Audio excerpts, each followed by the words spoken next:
All right, so picking up where we left off, like I was saying, we want to drop our payment factors. We want to option close on our option A. Like I was saying, if a payment works, assume the sale, ask for the business, continue to write it up, of course. If not, of course, that's when we're going to move on to our option B. Obviously, when we did our PTA, we're trying to get closer to the numbers, of course, if you want to be very payment driven as far as this goes. But moving on to option B, we do want to let the homeowner know what is actually being taken out of the project to make the project price cheaper. But we also want to actually hit on the positive side of things as well, as far as what they're actually keeping in option B that the homeowner did really like. So at that point, we're dropping our new project price. We're dropping our payments. Once again, we option close. If the payments do not work for them, once again, at that point, we're going to start to ask our credit questions. So when it comes to the credit questions, we just want to let them know, hey, scale 1 to 10, where does that credit actually sit? Any 30, 60, 90-day late payments, any bankruptcies in the last 3 to 5 years. Ultimately, that's going to allow us to, for most of the homeowners we're talking to, have pretty decent credit, or I hope so at least. That does allow us to drop our new payment factors with the great credit that they have. And once again, we're just doing a little rinse and repeat. We're going to option close on our 2 payments that are there.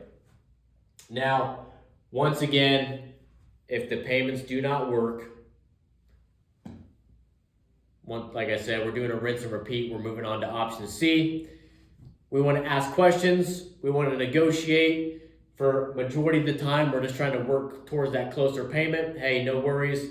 Well, I'm sure if I got closer to this payment, I'd have a better opportunity to earn your business. Is that right? Yep. Okay. Let's move on to, our new option. So option C, still doing a lot of the same stuff. We're dropping our new project price, as far as what's coming out of the project, what are we keeping that they did really like. We're dropping our new payments with the payment factors that we do have now with our credit questions that we asked. Once again, we're going to go into an option close. Now, say again, we drop our 2 new payments. The payments happen to, say, not work, of course. At that point, we're going to try a couple different closes that are here prior to actually making our MOD call. So the very first one, which was what I had you guys write down, is our efficiency discount. So I know the efficiency discount has been trained a couple ways. I personally like to keep it very simple. So essentially, we want to draw our 2 homes. And John and Mary, obviously, this is us right here. I've been to your house 1 time, which I prefer, of course. Or we got the neighbor where we have to go back 2, 3, 4 times, whatever it may be, because we're just not where we need to be. This person wants to look at different colors, different style options, can't decide if they want to go with the double pane or the triple pane. We end up going out there 3, 4, 5 different times. Issue with me going out to this home a bunch of different times is, that's 1, 2, 3 different homeowners that I'm not able to make it to at that point. So John and Mary, between these 2 homes, be honest with me, which one do you believe actually deserves a better price on something like that?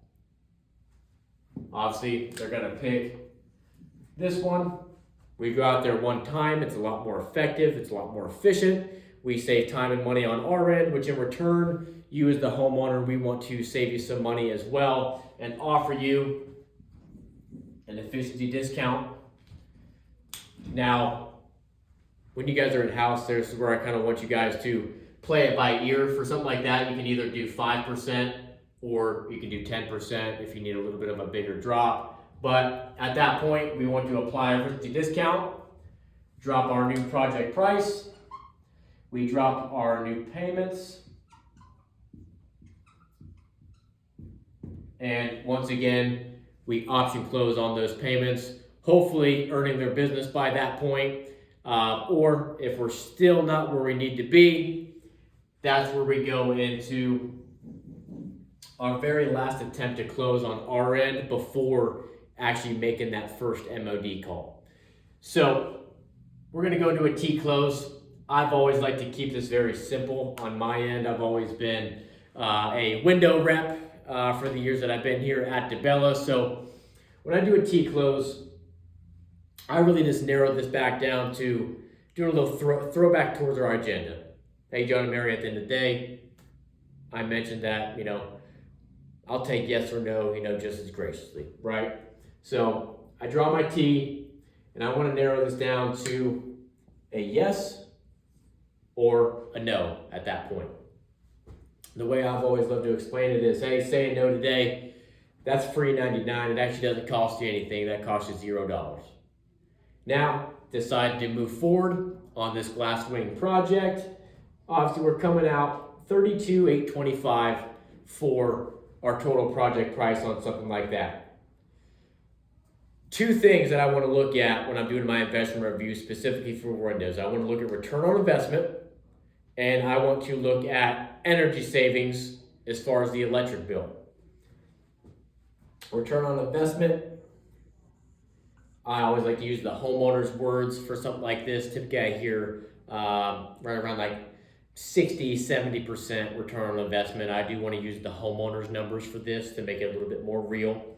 70%, for example, for a return on investment gives you $22,978 back on what you actually invested into these windows. Your current windows, John and Mary, how much do you think those are going to give you back? Typically it's $0 that these aluminum original windows that have little fucking mold in them, they're probably not going to give you much back on something like that. So the next thing I want to drop down to is the actual energy savings side of things. Typically, once again, we want to use our homeowners' words for something like this. So using these numbers for examples. Homeowners paying $400 a month for an electric bill. So John and Mary, how much would you like to save on your electric bill every month putting some new energy efficient glass wing windows inside the house? Well, I'd like to cut it in half. Okay, cool. So what you're saying is on a monthly basis, we could be potentially saving up to $200 a month on the electric bill. Okay, cool. $200 a month. I got 12 months in the year. You said that you wanted to be here probably for the next at least 10 years or so. We're putting 24 grand back in your pocket on just energy savings and energy savings alone by putting in the windows, as opposed to literally coming out of pocket $24,000 for continuing to keep the same windows that you have in the house right now.